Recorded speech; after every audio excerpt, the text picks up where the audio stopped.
What's going on, Nittany Nation? Welcome to the YouTube channel here for Penn State Rivals. And we have an exciting episode today as we talk about the highly anticipated matchup with Ohio State traveling to Beaver Stadium to take on Penn State in the noon game of the week. And I hate this. I absolutely wish this was a night game. You know, this was the one that you wanted to be the whiteout, but it was last week against Minnesota. It is what it is. But I have a special guest joining today. That is Kevin Noon, a former Rivals contributor, so you know who he is. And now he is a writer and podcaster for the BuckeyeHuddle.com. He does everything. You kind of just run the joint over there, seems like. Do a lot of great content for the Buckeyes. So I appreciate you taking some time out to spend some time with us here on the show, Kevin. Absolutely. Excited to talk about this upcoming game. Yeah, so I just first off want to start out because this Buckeyes team, it kind of impresses me compared to last year because it seemed like they were really good last year, obviously, but it seemed like there was a couple things that could have been even better with this team last year. I think the offensive line wasn't exactly where it's supposed to be. There's a couple, holes on defense. So far this season, what has really impressed you with this Ohio State Buckeye team? Well, I mean, there are a lot of things. I think first and foremost is the defense. They went out and got a new defensive coordinator. They go to Oklahoma State and get Jim Knowles. They bring in a couple of other defensive assistants with Perry Eliano from Cincinnati and Tim Walton from the NFL from the Jacksonville Jaguars. They get rid of the single high look, which, is something that Ryan Day hated facing. So therefore, it was a case of, well, if I don't like going against it, this must be some sort of superior defense. Unfortunately, Ohio State wasn't built for it. For 2 straight years, Josh Proctor would get hurt during the season, who was probably their safety who was best built to run single high. So they got exposed a lot. So they've made some major adjustments in terms of defense, more of a 4-2-5, 3 safeties out there. And, the outcome is a lot better in terms of what the defense is. Now, have they faced a real offense yet? I don't know. I mean, statistically, Toledo might be the best offense that Ohio State has faced. And, numbers, 87% of all numbers are made up on the moment just to, support an argument. So I don't know if I'm necessarily going to get too deep into that. And then just on the other side of the ball, you're right about the offensive line.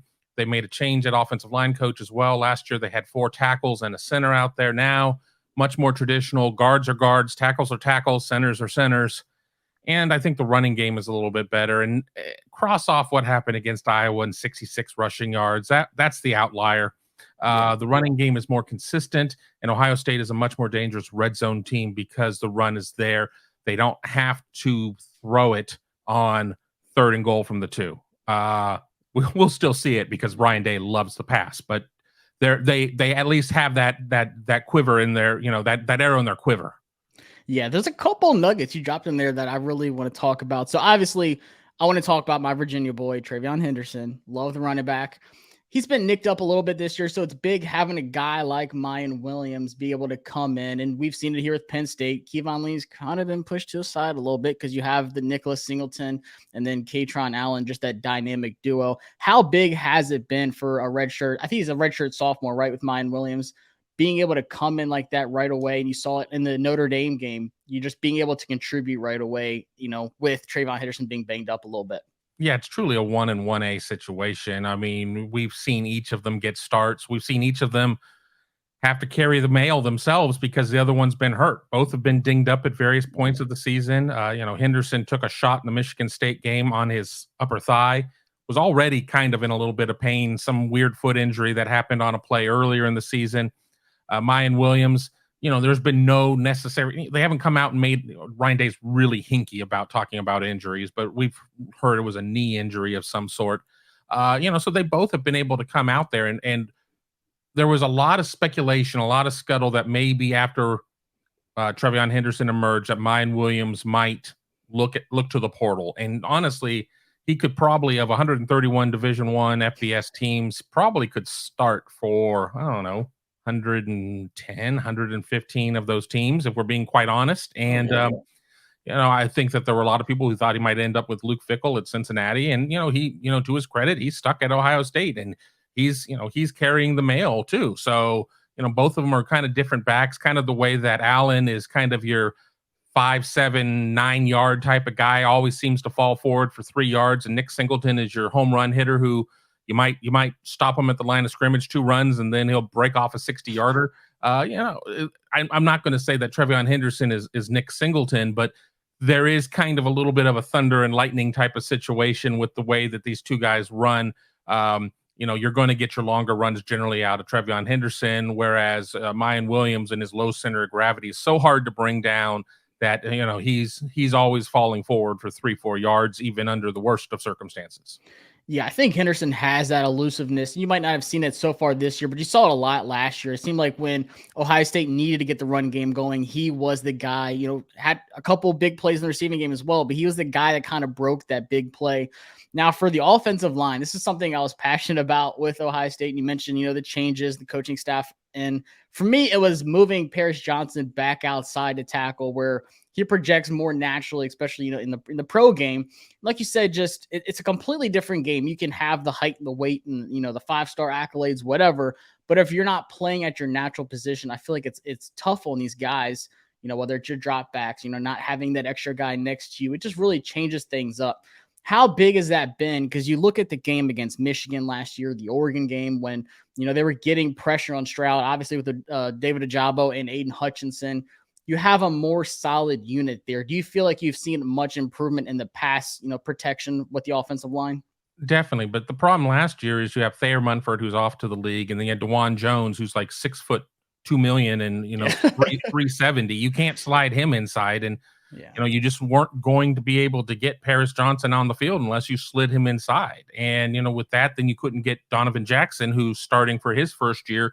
You couldn't get him on the field because of just how everything kind of matriculated with that. So, yeah, I mean, it's always better to have guys in their natural positions. And, everybody's cross-trained to a certain extent. I mean, centers are centers, but, they can still play guard and vice versa. And, you can do some other things. I mean, maybe it's a little bit more about playing on the right and the left because you have to do things backwards a little bit.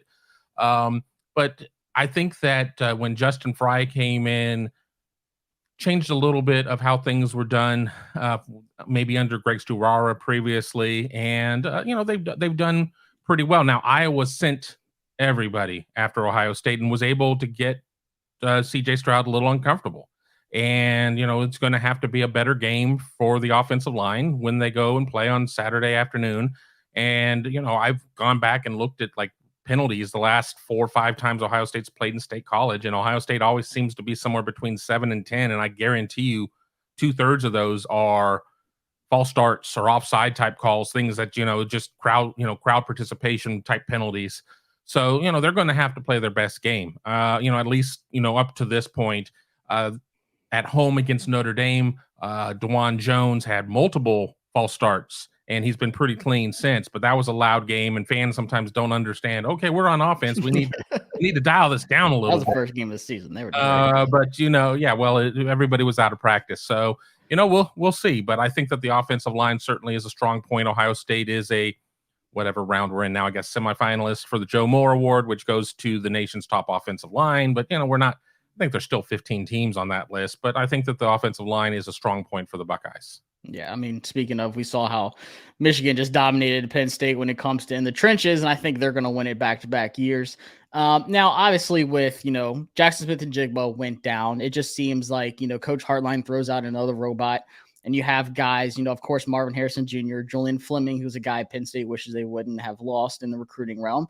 And then Egbuka, who's one of my more favorites. I kind of like him as a pro guy more than Marvin Harrison and Jackson Smith and Jigba. I think he's going to come along just fine. How impressive is it that it's just every single year? Kind of reminds me of Alabama when they had Jerry Jeudy and just pushing out all these first rounders. It doesn't seem like it's going to stop, especially when it comes to recruiting. But how impressive is it with these young guys coming in as, freshmen and sophomore being able to just have huge production?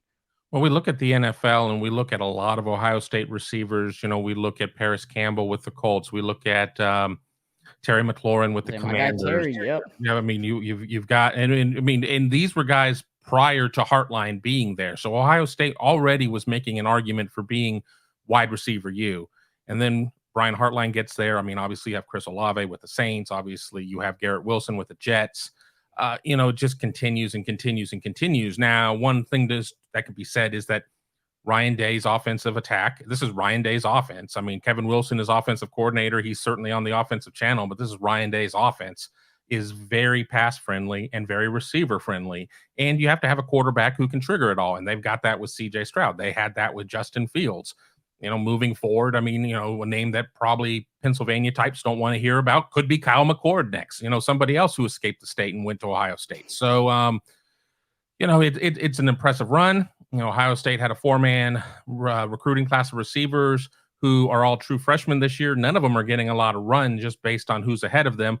But that's just kind of the way it is. I mean, just remember Marvin Harrison Jr., Emeka Buka, guys like that were not able to get much run last year because of what Ohio State had with its triplets of Olave and Wilson and JSN. So, and you go forward, and the issue is that Ohio State's not letting up and has another 4-man receiver class that it's set to sign in December. And, with top guys like Carnell Tate and Brandon Ennis, who are both in the top 10 of the Rivals 100, things aren't going to be letting up anytime soon. Yeah, it's a good problem to have. And you don't have to pay him like Texas A&M. So obviously, you want to talk about Joey Porter Jr., Jair Brown. They have some big-time young guys like Zakee Wheatley. This is a very turnover-hungry defense for Manny Diaz and actually leads the nation in pass deflections as well. Do you see that being an issue? You said that Ryan Day, he likes to pass it. That's not like he has to, because I think, obviously the run game's great. But when you do have a quarterback like CJ Stroud and you do have all these weapons, you want to feed them as much as possible and obviously play to your strengths on offense. So do you see that being at all? I think it's kind of like the opposite of what Michigan was. Like we knew they were going to run the ball. You just couldn't stop it. I would much rather a team pass against this defense than run it like Michigan did. Not saying that I think, Ohio State's not going to have success, because I think they will. But I think when you look at the talent and, Manny Diaz's defense of just wanting to kind of get, the ball in the air to where you have the opportunity to get some turnovers, do you think that's going to be at all a problem for CJ Stroud or even Ryan Day, to where he's like, all right, we got to change things up. Maybe we're being too aggressive and too comfortable against Penn State. Ohio State is Ohio State, and they're going to do what they're going to do, and it's going to be on the opponent to stop them. And that's not to say that Penn State can't, seriously impact what it is that Ohio State wants to do.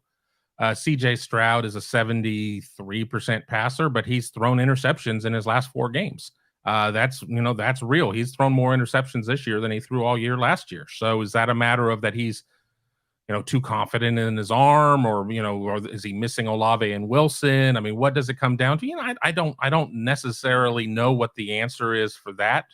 I think that this could be a big game for Ohio State tight end Cade Stover. I think that there's an opportunity that we're going to see him running a lot on the seam, and we'll see what happens. How they're going to try and take him away. And then the second that you make adjustments there, Ibuka can play inside, he can play outside. I mean, obviously Harrison's an outside guy. Fleming is kind of an outside guy, but they've got a lot of things going on in Ohio State. If you've watched them the previous 7 games, they're not afraid to try a lot of things. I mean, heck, I've seen them do a fullback belly dive. I mean, I've seen them run out of the eye. I mean, they've thrown everything out there. So I'm sure defensive coordinators like Manny Diaz are just like, there's just not enough hours in the day to try and figure out exactly what Ohio State's done. And, there's certainly a lot of formations that I've seen Ohio State kind of do the same thing over and over and over again. They're setting up teams to do something else. So, I think Ohio State absolutely has to respect guys like Joey Porter Jr. and Jair Brown, et cetera, et cetera, et cetera. But I also think that Ohio State's not going to come in there and with some sort of kid gloves and be like, well, we can't throw, because all the press clippings are saying that Penn State is not going to allow us to throw. They're going to come out and try and do what they do. And you know what? If they turn it over a couple of times, then we'll see what Ohio State has to do at that point. Because, certainly if we look back at the losses last year, they had to throw a lot against Michigan. That didn't work out so well. They had some issues running the ball, so they had to throw a lot against Oregon. That wasn't necessarily a good thing either. Yeah, so pretty much expect the unexpected from Ohio State. They're going to mix things up, just like, Manny Diaz is. And he likes to bring the blitz, with the linebackers, but every now and then he'll drop some back and just trust that front 4 with Chop Robinson, Adisa Isaac, PJ Mustipher in the middle. Lastly, I want to ask you, because I love hearing the outside perspective, speaking of quarterbacks, with Sean Clifford. Some say, hey, this should have been like the Michigan year where you pull the reliable guy that, takes you somewhat far every season like they did, and put in the promising young guy in the Drew Allar. So I have to ask you, what is your opinion on Sean Clifford? And do you think, looking back at the end of the season, Penn State's going to be like, look, we rode with the 6-year guy, we let him do his last dance, went out in style, or should they have just put the 5-star quarterback out there and just let it rip? Well, you don't bring Sean Clifford back if you're going to do that. I mean, I think that's really one of the first things there, because if you pull Sean Clifford and you put Drew Allar out, and God forbid something happens to Drew Allar, oh, Sean, we were kidding. We love you, man. Come on back. So, you know what? Sean Clifford, as an outsider, but I certainly watched him, from Cincinnati area. I watched him play high school ball. He is what he is. He wins games that he should win, and doesn't necessarily, he can't get the team over the hump, maybe in the ones that the team probably shouldn't win, or that ones that are like highly, highly, highly contested. I mean, obviously this one being 15-point spread in Ohio State's favor. Vegas doesn't necessarily see Ohio State having a ton of trouble. We'll see. But I looked at Clifford's numbers against Ohio State in 3 previous games. He's 63 of 99 for, I think it's 731 yards, 4 touchdowns, 2 picks, been sacked 10 times. So I don't know if he's ever properly been protected against Ohio State. He was sacked 5 times last year, 4 times the previous year. 63% completion percentage isn't necessarily going to get it done. It's really difficult to rip off the Band-Aid and say, okay, we're going to put it in the hands of, the young guy, and we're going to roll with it and everything else. I think that if, maybe if the offensive line had come in, coming off of a couple of good years, and you knew you were going to be able to protect the kid, maybe you take that opportunity at that point. But it's no fun throwing a kid out there and say, chuck and duck. I mean, and sometimes that happens. And I mean, I remember some pretty bad Penn State offensive lines, and, we can say what we want to about how good Juice Scruggs is or whatever, but that we've seen some bad lines through the years. So in some ways, I think it's probably best to pick and choose the times where you put Allar out there and let him kind of get his feet under him. You have to kind of play for the moment, and it's kind of difficult to do that with a true freshman quarterback. And you didn't necessarily know at the beginning of the season what you're going to get out of Singleton, what you were going to get out of Raycon Allen. So a lot of unknowns. There's a reason why coaches make the money they do, and there's a lot of reason why coaches have these sweet buyouts when they make the wrong choices. But I don't think this is a wrong choice in terms of what James Franklin decided to do. I know it's got to be frustrating for fans. I mean, again, we're talking about all these frustrations for a team that has 1 loss, but that's where we are in a 4-team playoff. 1 loss, and you're like, well, we need 12 scenarios to go our way. And whether or not there's truth to that, that's hearsay at this point. But it's difficult, and I think that when we get to a 12-team playoff, I think you're going to see teams having a little bit more flexibility to try some things, because that 1 loss is not going to be fatal to your postseason aspirations. Yeah, I absolutely agree with you. I've always said, don't just throw the young guy out there. And the offensive line has been much better than it has been in the past, especially last year was pretty bad. But you do have guys like Zach Harrison who are showing production more than last year. He's a guy that I've wanted more out of from Ohio State, and he's looking the part so far this year. So not only just a score prediction, but say Sunday morning we're reading the paper, Kevin, what do you see? It's going to say the score, and what is the headline? Ohio State holding steady, 42-21 winners, something like that. This looks a lot like, and I'm going to predicate this. I'm going to say this, but then let me explain it before everybody sits there and looks up my Twitter account and calls me an a-hole and everything else. There's a lot of this game that's going to look like the Iowa game.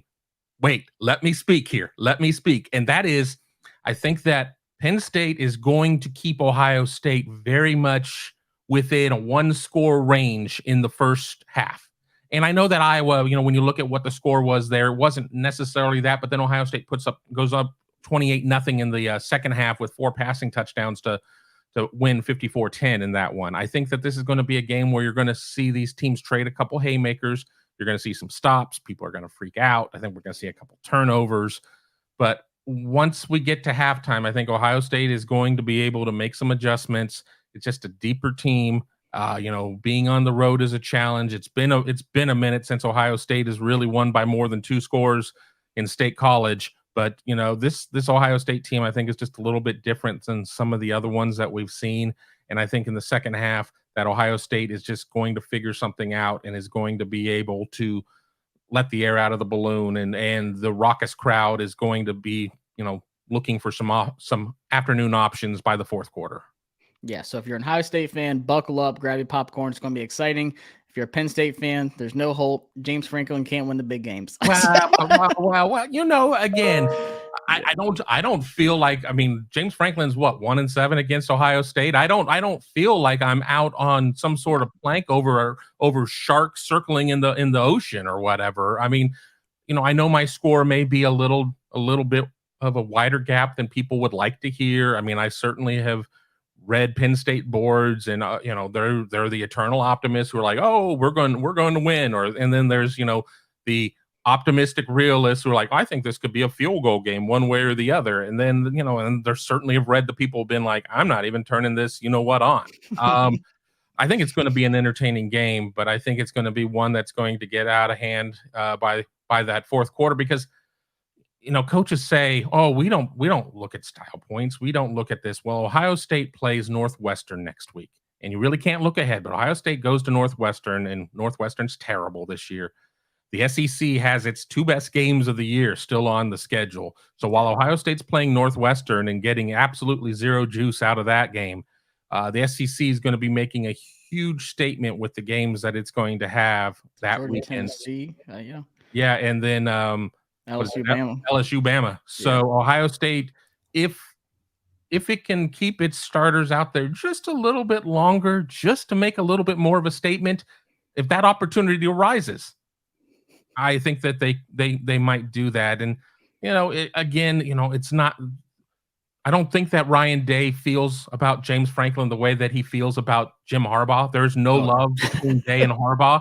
I don't think that there's been an incident or incidents of where Franklin and Day have rattled the sabers. But Ryan Day can say all he wants to about respecting the game and trying. I'm not here to embarrass an opponent. But if given the opportunity at this point, that number one seed means everything in the college football playoff. And again, I know I'm putting so much ahead, and I'm sure over in the Lions Den, I'm going to be ripped apart for, this arrogant, is, looking past the game and looking toward December and January. But when, I've been covering Ohio State for a lot of years, and I've covered very few losses. So I'm just kind of speaking from the experience of where I've been. And I'll tell one quick story. I know I said I wanted to be quick on this show. No, go ahead. I love it. I was there for the block field goal game. I was in the press box elevator on my way down to the field. Had no idea what was going on. I knew Ohio State was lining up for a field goal. And doors are opening, or just about to open, and everything is shaking. I'm like, I'm going to die here. It was like I was at Camp Randall, and look around was going on, and the building was going to crumble from under me. And I just had no idea what was going on. I finally get out to the field. I pull up a replay on my phone. Somehow I managed to get a signal, and I'm just like, well, it wasn't meant to be this point. And I basically told the couple writers I was with, I said, let's just start heading toward the tunnels, because this place is going to go bonkers, and I don't want to be anywhere near the field when it happens. Oh, yeah. Were you there for the Jahan Dotson one-hander over Wade? Let's put it this way. I have missed very few games since 2006 when I got back onto this beat. So I've not missed one at Penn State. So I've been there for all of them. But I'm generally standing on the Ohio State sideline, and if I remember right, that was and generally I'm in the press box for the first three quarters anyway. So I seem to remember that one being on the Penn State sideline, so I wouldn't have had a great view anyway. I said, that's my guy. I got to represent. Obviously, you see the Washington flag there. Not too proud of it. But Kevin Noon from the Buckeye Huddle. Appreciate you stopping by, Kevin, giving us your insight on this resume-building game for Ohio State as they head towards playoff to potentially win the national championship. If right now, rightfully so, they're my favorites to win it all, and I have them beating Penn State, rightfully so. I think they do cover the spread as well. So, Kevin, I appreciate you taking some time out and telling us your insight on the team. Absolutely. Anytime. Absolutely. I will see y'all for a recap on this game. Hopefully it is much closer. Be nice. Go check out Kevin Noon on Twitter. Support his stuff. But I do agree with him. I think Ohio State edges this one out. But I will see y'all Sunday for a recap video.